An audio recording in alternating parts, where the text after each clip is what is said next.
I'm at VivoCity looking for the Fairprice Hypermart, and wait, why is it closed? Isn't it supposed to be open? This is a Sunday, 2nd May. What's happening?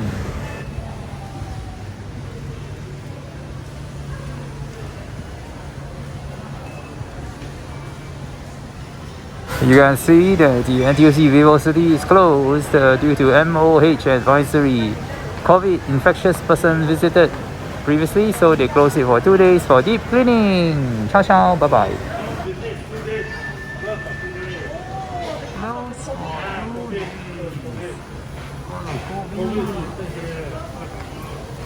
Serious closed for 2 days of cleaning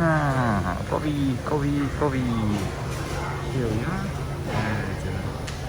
VivoCity Express closed for 2 days for cleaning.